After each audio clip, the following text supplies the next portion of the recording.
पर्यावरण दिवस के एक महत्वपूर्ण वर्ष में की संध्या पे मैं आप सबों का स्वागत करता हूं। चूँकि वक्तव्य का विषय बहुत ही बड़ा है,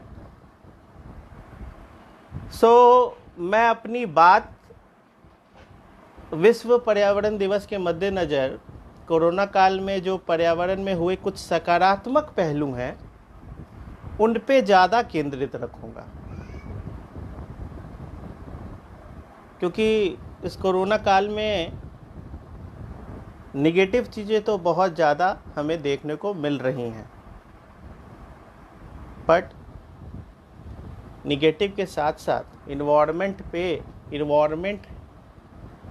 के दोहन के कारण जो कोरोना वायरस, और कोरोना वायरस के आने के कारण क्या कुछ इन्वायरमेंट में पॉजिटिव एस्पेक्ट्स हुए हैं, जुड़े हैं, उनके बारे में ज़्यादा केंद्रित रखूँगा बात। आज हम जिस कोरोना त्रासदी से गुजर रहे हैं वो भयावह तो है ही, साथ ही कुछ ऐसी चीज़ों को सामने लाया गया है जो मानव जाति को पर्यावरण के लिए फिर से सोचने पर मजबूर कर दिया गया है। आपके आसपास की बेसिक चीज़ों के बारे में बताना चाहूँगा जो आम आदमी सोच रहे हैं। आज आम आदमी सोच रहा है कि भाई आसमान नीला कैसे हो गया, इतना कैसे हवा साफ़ हो गई, कैसे आप रात को आसमान को देखते हैं और वास्तविक में आपको तारे दिख रहे हैं। हवा इतनी साफ़ हो गई है कि पंजाब में जालंधर से 140 किलोमीटर दूर स्थित हिमालय की चोटी आपको दिखाई दे रही है। जालंधर, सिर्फ जालंधर ही क्यों, दिल्ली के निवासियों का भी कहना है कि 20-30 सालों में पहली बार हवा इतनी साफ हुई है। लोग तो हिमालयों की चोटियों को देखने में सक्षम हैं।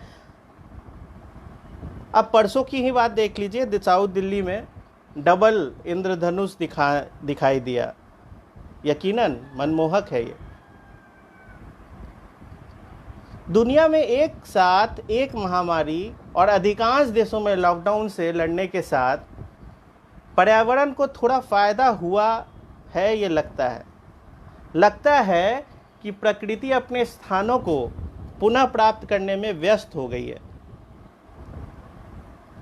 इस तरह की खबरें दुनिया भर से सामने आ रही हैं। कोरोना ट्रेजेडी तो है, पर यह बात भी है कि ये ट्रेजेडी सिर्फ और सिर्फ मनुष्य तक ही सीमित है और केंद्रित है।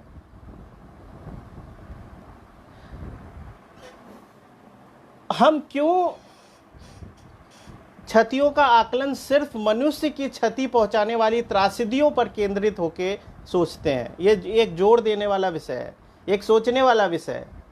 इस पे भी हम बात करेंगे। इससे पहले विश्व पर्यावरण दिवस की नींव को समझना पड़ेगा आपको। जिस हवा में हम सांस लेते हैं, जो पानी हम पीते हैं, सूर्य की किरणें जो हम तक पहुंचती हैं और जो भोजन हम प्रतिदिन ग्रहण करते हैं, वे सभी तो पर्यावरण से ही उपहार में हमें मिला है। और इस तरह ये महत्वपूर्ण है कि हम इसका सम्मान करें, इनके मूल्यों को समझें। विश्व पर्यावरण दिवस हर साल 5 जून को मनाया जाता है ताकि लोगों को प्रकृति के लिए याद दिलाया जा सके और संकेतों को पढ़ने और उन्हें समझने और तदनुसार कार्य करने के लिए लोगों के बीच जागरूकता बढ़ाया जा सके।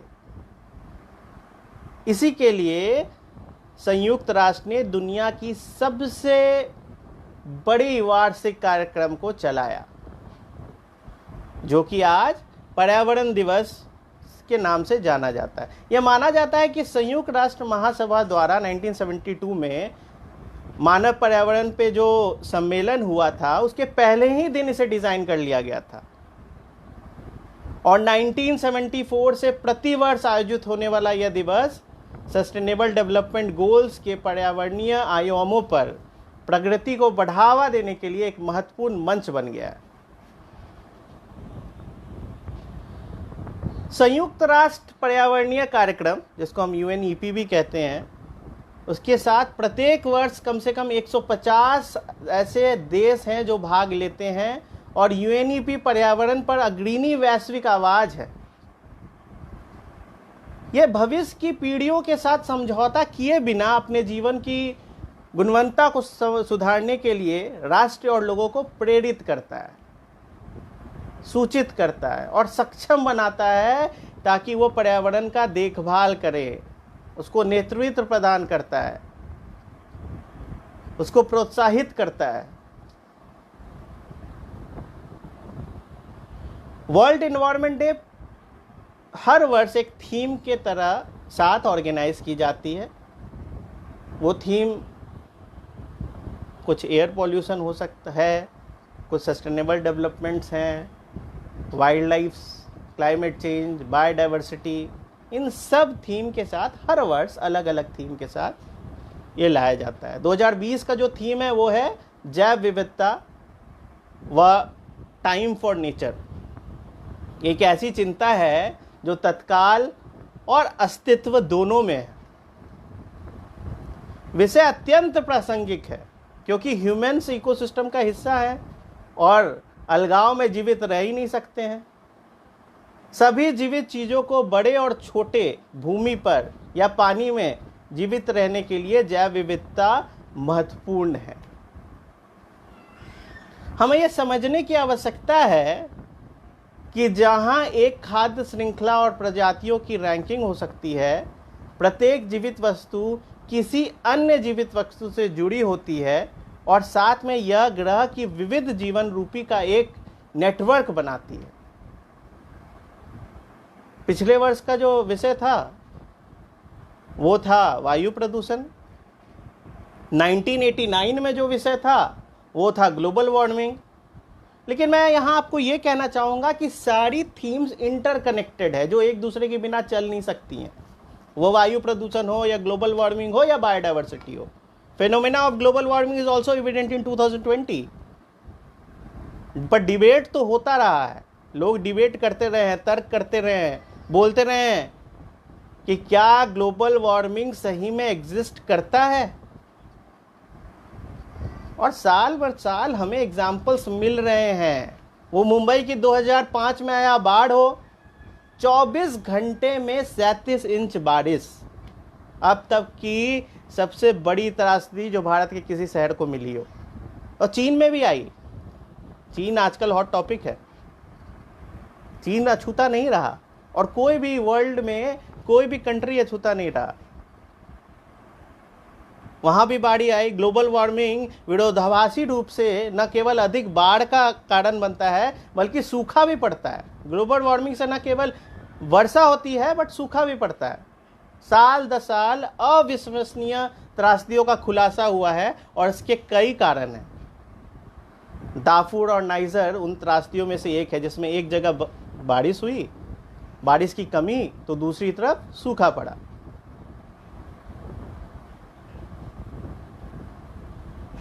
और फिर ऐसा रहा तो उत्तराखंड, आप जानते हो कि उत्तराखंड में भी फ्लैश फ्लड जैसी ट्रेजेडी होती ही रही है। देखिए, उत्तराखंड की ट्रेजेडी कुछ नई, फ्लैश फ्लड्स कुछ नई बात नहीं थी। ऐसी ट्रेजेडीज वहां होती आई हैं बट इस इंटेंसिटी से नहीं हुई थी। क्लाइमेट चेंज यही करता है, ग्लोबल वार्मिंग यही करता है, intensity and probability is increase. और आप देख रहे हैं अभी कलकत्ता में और मुंबई में क्या हुआ है। अम्फान और निसर्गा जैसी साइक्लोन की इंटेंसिटी और प्रोबेबिलिटी बढ़ रही है। और अभी तो ये शुरुआत है। साल 2020 बहुत ही बुरा है रहा अभी तक। उत्तराखंड के जंगलों में आग लगी, एक ही महीने में दिल्ली में 8 भूकंप के झटके की बात हुई, या कोरोना जैसी एक वैश्विक महामारी जो मनुष्य के जीवन और जाल, मनुष्य के जीवन और जो जीवन की जाल है, दोनों की इंटरडिपेंडेंसी को प्रदर्शित करता है, जिसमें हम मौजूद हैं, हम पार्ट हैं। प्रकृति हमें संदेश भेज रही है। क्या हम इस संदेश को समझ पा रहे हैं? अगर हम समझ पाते संदेश को तो शायद केरल में हाथी को इतनी बेरहमी से मारा नहीं जाता। 2020 संकट का सामना करने के लिए तत्परता, महत्वाकांक्षा और कार्रवाई के लिए एक साल है। यह वैश्विक जलवायु कार्रवाई में प्रकृति आधारित समाधानों को पूरी तरह से शामिल करने का एक अवसर भी है। यूएनईपी के कार्यकाली निर्देशक इंगर एंडरसन ने कहा कि प्रत्येक वर्ष विश्व पर्यावरण दिवस मनाया जाता है क्योंकि एक महत्वपूर्ण चुनौतियां आती हैं पर्यावरण के लिए, और दुनिया भर के लोगों, समुदाय, सरकारों को इस तरह का मंच और शक्तिशाली बनाता है, गति देता है आगे बढ़ने के लिए और जोड़ता है। 2020 राष्ट्रों की जैव विविधता के संरक्षण और पुनर्स्थापन के लिए एक महत्वपूर्ण वर्ष है। अगले साल भी राष्ट्रीय इकोलॉजिकल रिस्टोरेशन जो 2021 से 30 पर एक नई पहल होगी और अवसर प्रदान करेगी, जिससे हम जलवायु संकट, खाद्य सुरक्षा, जल आपूर्ति और के लिए जो नष्ट किए गए इकोसिस्टम है उसकी बहाली के लिए हम बड़े पैमाने पर सुनिश्चित कर सकते हैं उसको। हम 2020 में एक महत्वपूर्ण चुनौती का सामना कर रहे हैं। वहीं दुनिया के मेगा डाइवर्स नेशन में से एक रूप में सुनिश्चितबद्ध और एक जैव विविधता का एक आप कह सकते हो बड़ा रूप इंडिया के फॉर्म में देखा जाता है, क्योंकि इंडिया जो है वो 17वें स्थान पे है। हैरत की ये बात है कि सिर्फ 2.4% ऑफ लैंड के होते हुए भी अराउंड 7 to 8% ऑफ वर्ल्ड की जो रिकॉर्डेड स्पीसीज है वो इंडिया में पाई जाती है। कम से कम 96,000 एनिमल्स, 47,000 प्लांट्स और वर्ल्ड के कम से कम आधे जो एक्वेटिक प्लांट्स है वो इंडिया में पाए जाते हैं। तो इसलिए कोरोना काल में भारत के लिए एक अलग चुनौती है। ये कोरोना काल में भारत के लिए साथ आने के लिए, सबको साथ आने के लिए और लड़ने के लिए एक अवसर है, ताकि जलवायु कार्रवाई, और मैं ये भी मानता हूँ कि जो जलवायु परिवर्तन हो रहे हैं, ग्लोबल वार्मिंग है, क्लाइमेट चेंज है या फिर जैव विविधता का संरक्षण है, अगर मैं इनकी बात करूँ, ये सब एक ही टर्मिनोलॉजीज़ हैं, एक ही सिक्के के दो पहलू हैं। हमें नीतियाँ विकसित करनी है, नीतियाँ ऐसी विकसित करनी है जो पेड़ पौधे, जानवरों की प्रजातियों के विलुप्त होने पे रोका जाए। कड़ी नीतियाँ विकसित करनी, नीतियाँ तो हैं पर नीतियाँ का अभाव के कारण एक्सीडेंट्स होते हैं, और जो केरल में हुआ मैं उसे एक्सीडेंट ही बोलूँगा। Inter governmental science policy platform on biodiversity in ecosystem services जो IPBES कहते हैं, उसकी रिपोर्ट इस बार लैंडमार्क रिपोर्ट आई है, जिसके अनुसार जो नेगेटिव ट्रेंड्स हैं बायोडाइवर्सिटी और इकोसिस्टम में, they are been protected to determine the progress by 80% of the targets which was set by sustainable development goals. ये तो बात हुई, पर बात यहाँ तक सीमित नहीं है। अब मैं बात करूँ कि आसमान साफ की जो मैं बात कर रहा था वो पॉसिबल कैसे हुआ।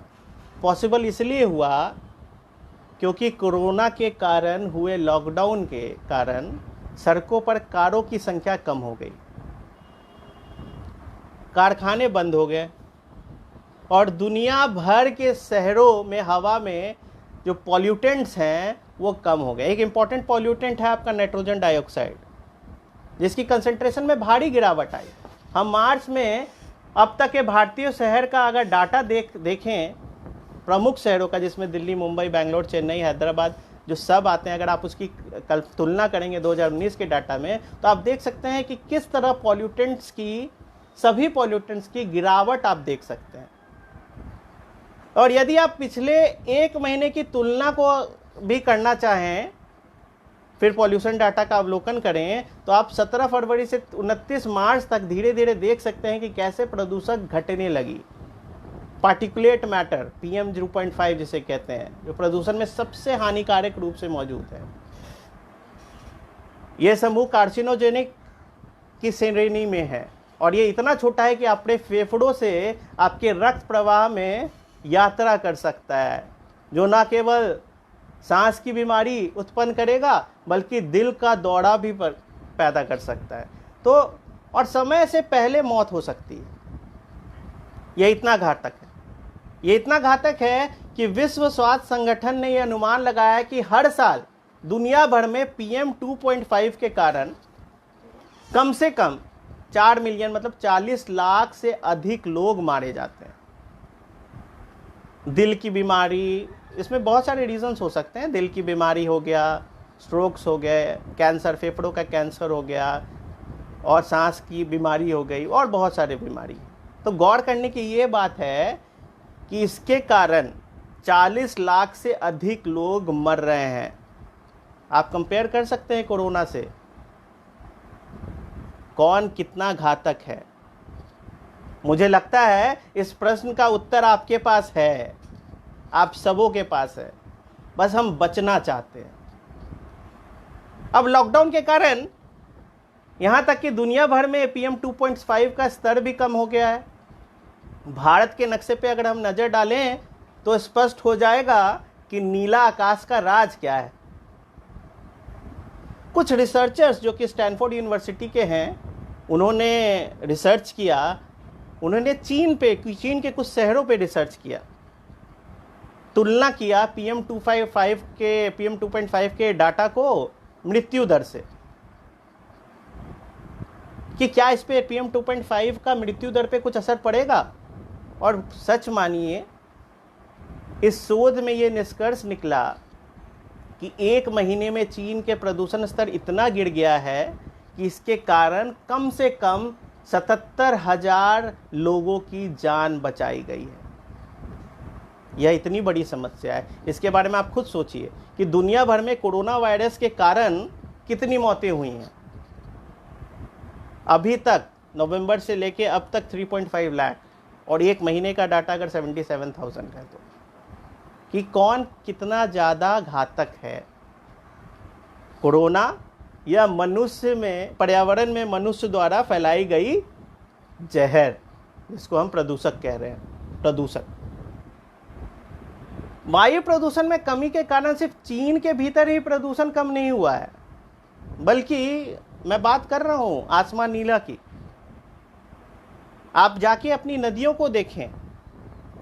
दिल्ली जल बोर्ड के उपाध्यक्ष का कहना है कि इंडस्ट्रियल वेस्ट के ठहराव के कारण निश्चित रूप से यमुना के पानी की गुणवत्ता जो है वो सकारात्मक उस पर प्रभाव पड़ा है। यमुना को अभी देखना काफी अविश्वसनीय है।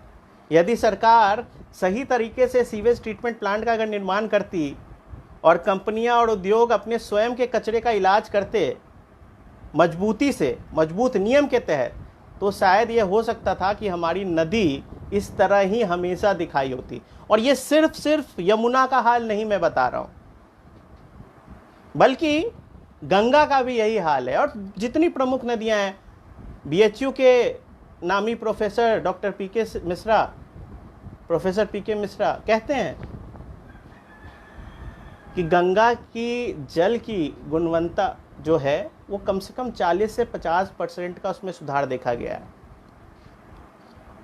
शायद हमें हर साल 1 हफ्ते का ऐसे ही लॉकडाउन सुनिश्चित करना चाहिए ताकि देश की पूरी आबादी को एहसास हो सके कि देखो हवा और पानी कितना साफ हो सकता है। सिर्फ हवा पानी की नहीं, बट लॉकडाउन से वन जीवों और जानवरों के जीवन पर भी बहुत असर पड़ा है, क्योंकि आप देख सकते हैं बहुत सारे वीडियोस वायरल हो रहे हैं जिसमें शायद ही कभी आपने देखा होगा ऐसे ऐसे जानवर कि सड़क पे निकल आए हों, लेकिन सड़कें निकल आने इसलिए आए हैं क्योंकि सड़कें सुनसान पड़ी हैं। और ये अच्छी बात है। ये अच्छी बात इसलिए है कि लोग अपने आसपास की जैव विविधता का अवलोकन कर रहे हैं। हम सभी जानते हैं कि जलवायु परिवर्तन के लिए कार्बन डाइऑक्साइड इमिशन जिम्मेदार है। यदि आप दुनिया भर के कार्बन डाइऑक्साइड के इमिशन के आंकड़ों को देखोगे तब आप देखोगे कि परिवहन क्षेत्र का इसमें सबसे बड़ा योगदान है। और जाहिर है कि लॉकडाउन के दौरान इसमें गिरावट आई है, कारें चल नहीं रही हैं, विमानें उड़ नहीं रही हैं, तो जाहिर सी बात है कि कार्बन डाइऑक्साइड इमिशन में भारत गिरावट आएगी ही आएगी। लेकिन इतनी भारी, विशेषज्ञों का कहना है, उन्होंने भविष्यवाणी की है कि विश्व युद्ध 2 के बाद कार्बन डाइऑक्साइड इमिशन में इतनी बड़ी गिरावट है, लगभग 5% गिरावट। एक और मैं बात बता दूं, ऐसा क्यों देखा गया है कि अर्थव्यवस्था और पर्यावरण हमेशा एक दूसरे के विपरीत अनुपात में देखे जाते हैं। जब अर्थव्यवस्था लड़खड़ाती है तो पर्यावरण बेहतर होने लगता है।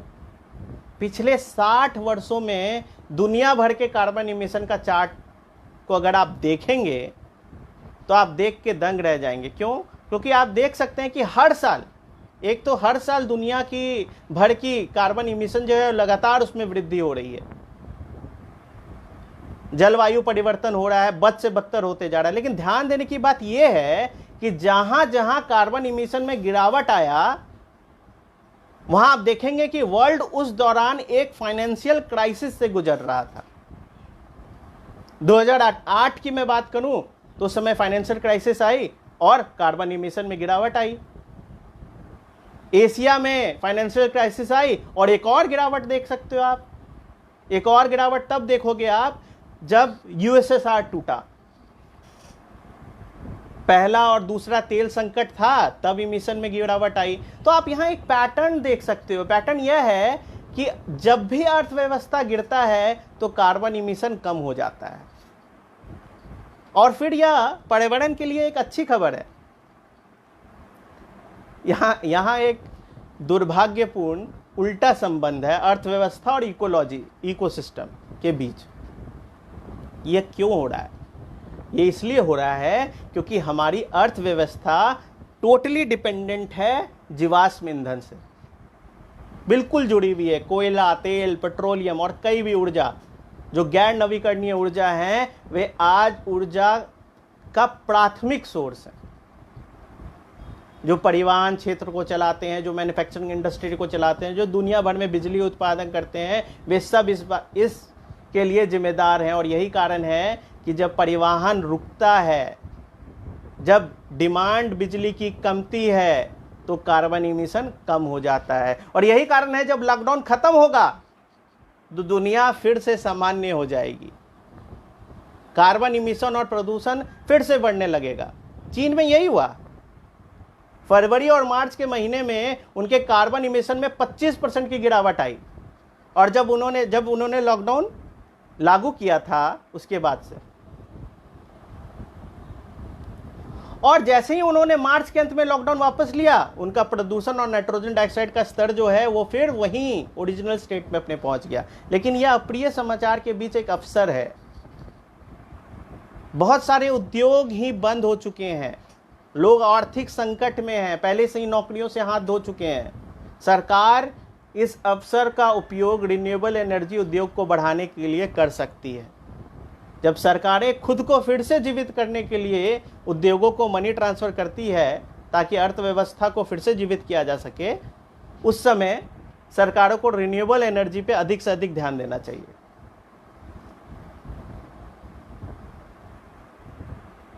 कोयला, तेल, पेट्रोलियम और भी बहुत अधिक चीज़ें, उनकी ज़्यादा सहायता करने की ज़रूरत नहीं है। ऑलरेडी उद्योग बंद हैं। ये अवसर को हम नवीकरणीय ऊर्जा को एक नया प्लेटफॉर्म देने के लिए यूज़ कर सकते हैं। ये देखना है कि सरकारें इस पे कितनी कार्रवाई करती हैं और जनता कितनी प्रेशर बना पड़ती है सरकार पे। अब तक ये ऐसा ही है कि सभी सकारात्मक प्रभाव जो मैंने आपको बताए हैं वो कम समय के लिए हैं, सभी अस्थायी प्रभाव है। लॉकडाउन वापस होने के बाद फिर से हवा, पानी अपने ओरिजिनल स्टेट में लौट जाएंगी।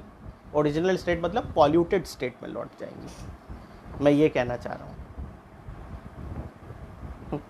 तो अभी आप जितना आनंद ले सकते हैं लें,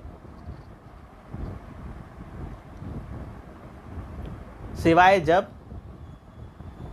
जब आप सरकार पे दबाव बना सकते हैं और ऐसे मुद्दों को सरकार प्राथमिकता दे। ये बहुत इंपॉर्टेंट सवाल है। सवाल बहुत हैं, मैं सवाल में लगूं तो बहुत सवाल हैं ऐसे, लेकिन मैं बाध्य हूँ यहाँ समय सीमा के जाल में, तो इसलिए मैं अपनी बातों को छोटे में ही प्रस्तुत करूँगा। जैसे कि मैंने पहले ही स्टार्ट में ही बताया कि ये एक ऐसा विषय है जिसमें बहुत कुछ बताया जा सकता है, इसलिए अब कुछ बातों को लेकर मैं समअप करूँगा। क्या हम इस त्रासदी को रोक पाएंगे? ये सवाल तो आता है, सबके मन में आता है।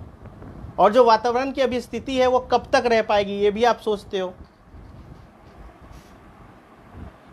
इस समय शायद ये कहना बहुत ही मुश्किल होगा कि हम इसे कब रोक पाएंगे, पर भविष्य में यह दोबारा ना हो, इसके लिए हम सबक जरूर लेंगे। हम सबको सबक लेनी चाहिए। क्या अभी तक हमने सबक ली है? वो इस बात से जाहिर है कि संक्रामक रोगों के लिए बहुत सारे वेक्टर हैं जो हमारे लिए चिंताजनक है, क्योंकि वे अपनी सीमा को विस्तार कर रहे हैं। केवल कोरोना ही नहीं, मच्छरों के साथ साथ अन्य कई तरह के वायरसेस हैं। हमारे पास 30 नई तथा कई नई बीमारियां हैं जो पिछले डिकेड्स में ही आई हैं। सार्स उनमें से प्रमुख है, जिसने जबरदस्त समस्या पैदा की। कुछ बीमारियों का तो फिर से उदय हुआ है जो कभी नियंत्रण में थी। एवियन फ्लू निश्चित रूप से काफ़ी गंभीर मामला है। वेस्ट नील वायरस 1999 में मेरीलैंड के ईस्टर्न तट पे आया। 2 साल बाद वो मिसिसिपी के पार था और फिर इसके 2 साल बाद वो पूरे महाद्वीप में फैल गया। बहुत सारी जूनोटिक डिजीजेस सिर्फ और सिर्फ बायोडायवर्सिटी के नुकसान के कारण बढ़ रही हैं। बायोडायवर्सिटी को क्षति विभिन्न कारणों से हो सकती है, जिसमें प्रमुख climate change, loss of biodiversity, loss of habitat, invasive alien species है। और बायोडायवर्सिटी और जिसमें फॉरेस्ट में इंक्लूडेड है, उनकी कमी के कारण वो सीधे सीधे मनुष्य के संपर्क में आ रहे हैं, जिससे बीमारियां फैल रही हैं। इससे पहले क्या आपने लोकस्ट का नाम सुना था? लोकस्ट यानी टिड्डियां का ये रूप देखा था? इनफैक्ट क्या आपने टिड्डियों के इन्वेजन के बारे में पहले मुझे नहीं लगता कभी सुना हो। शायद नहीं, इसलिए क्योंकि जानकारी की कमी थी। यहां मैं आपको बता दूं कि सिर्फ कीड़ों का इन्वेजन नहीं होता है, कुछ पेड़ पौधे भी हैं जो एक जगह से दूसरी जगह इन्वेड करते हैं, है ना? आश्चर्यजनक बात।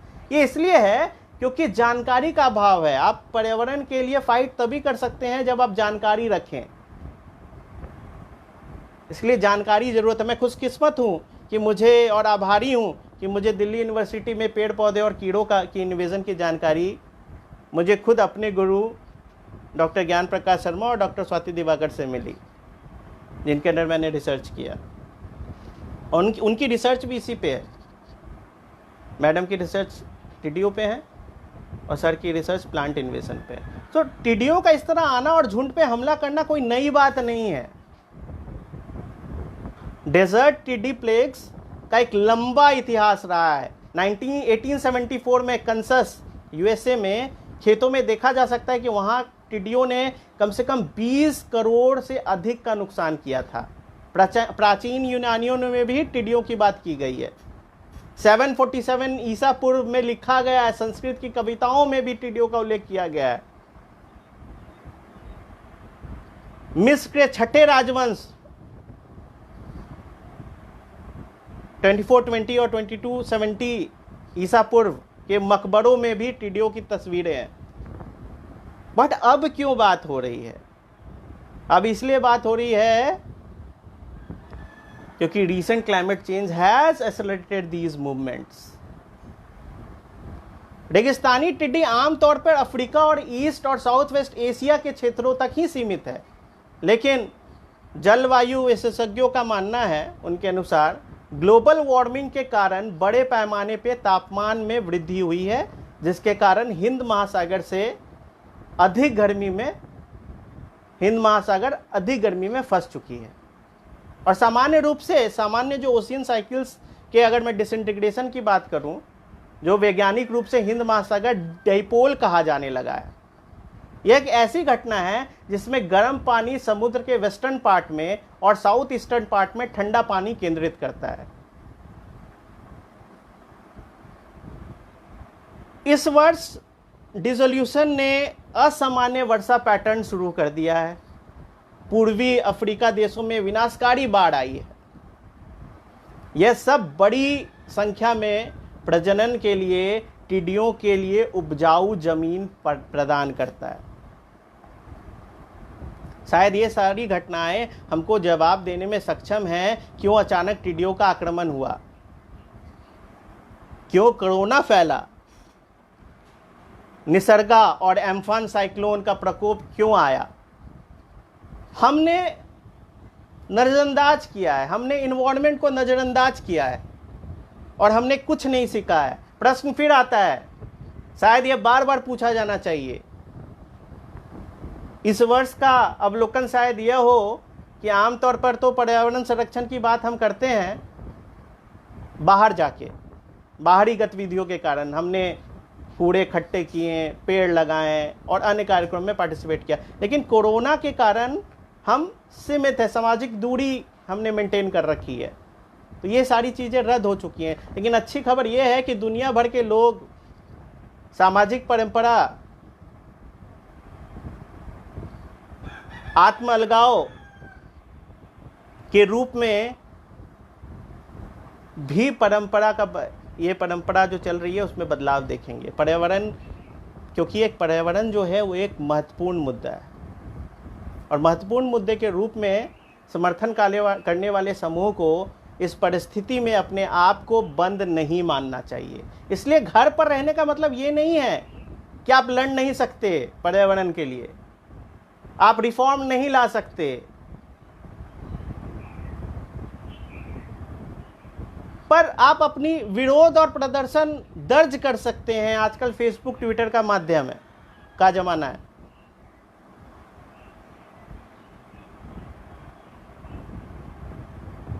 केरल में जो इंसिडेंट हुआ, मेरे बहुत सारे मित्रों ने change.org पे अपना विरोध दर्ज किया और इस तरह के विरोध जो हैं, मेरा मानना है कि ये बदलाव कर सकते हैं, क्योंकि पर्यावरण एक नैतिक मुद्दा है। मैं हमेशा ये बात अपने किसी भी वक्तव्य में रखता हूँ कि पर्यावरण हमारे लिए एक नैतिक मुद्दा है। ये हमारे लिए भविष्य की सुरक्षा के लिए फिर से उठने का सुनहरा मौका है, अन्यथा हमारी जो आने वाली पीढ़ी है वो कहेगी, हमसे पूछेगी और वो खुद से पूछेंगे, सोचेंगे कि हमारे माता पिता क्या सोच रहे थे जब उनको मौका मिला, तो क्या वो लड़ नहीं सकते थे हमारे लिए, पर्यावरण को बचाने के लिए। अंत में मैं इस अपील के साथ अपने बात को समाप्त करना चाहूँगा। आज के इस नए प्रकार के इमर्जिंग वर्ल्ड ऑर्डर में हमें प्रकृति ने पुनः एक मौका दिया है संभलने के लिए और जागने के लिए। अब जबकि विश्व की सारी मान्यताएं, रीति रिवाज, सामाजिक व्यवहार और कामकाज में एक व्यापक परिवर्तन की बात हो रही है, जैसे हम ऑनलाइन शिक्षा, ऑनलाइन मेडिकल कंसल्टेंस, यहाँ तक कि हमारे प्राइम मिनिस्टर का भी जो शीर्ष सम्मेलन हो रहा है वो भी ऑनलाइन हो रहा है, तो हमें एनवायरमेंट प्रोटेस्ट ऑनलाइन मुहिम की शुरुआत करनी चाहिए, अवेयरनेस पैदा करनी चाहिए, एक प्रमुख प्रयास होनी चाहिए कि पर्यावरणीय उपलब्धि को हमें नहीं खोने देनी चाहिए। विश्व पर्यावरण दिवस की तभी सार्थकता होगी हम तो मूलतः से ही प्रकृति प्रेमी हैं, प्रकृति में पूजा करते हैं, प्रकृति की पूजा करते हैं। मूल रूप से हमें पुनः प्रकृति की ओर लौटना है, जिसका तात्पर्य केवल मानव रक्षा ही नहीं बल्कि संपूर्ण वातावरण से है।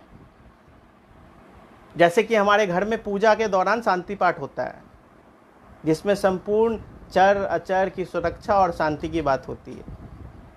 अंतरिक्ष की शांति, वनस्पति की शांति, पर्वत की शांति इत्यादि।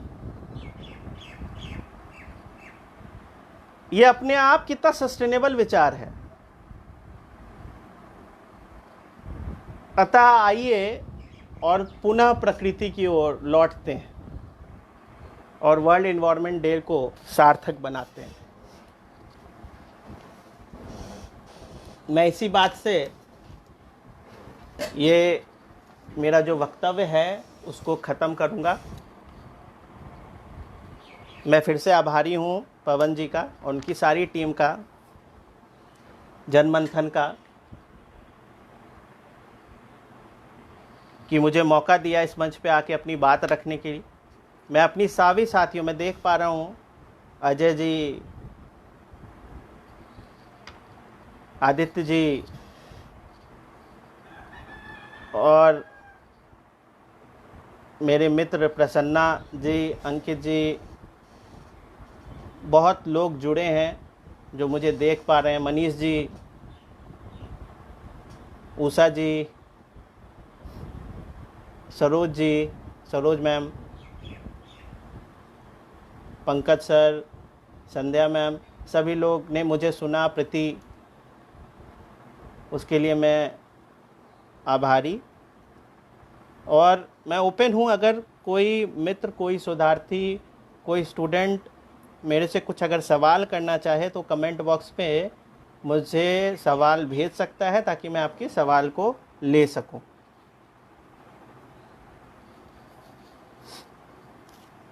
इस पेज पे, जनमंथन के पेज पे, क्योंकि मैं जनमंथन के पेज से ही देख पा रहा हूं।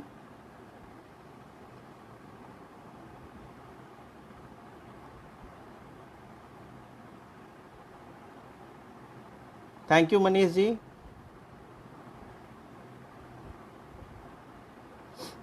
थैंक यू उषा जी आपके कमेंट के लिए। Saroj ma'am thank you. Shiv Agarwal ji thank you. Sandhya Taneja ma'am, Ankit ji, सबको थैंक यू।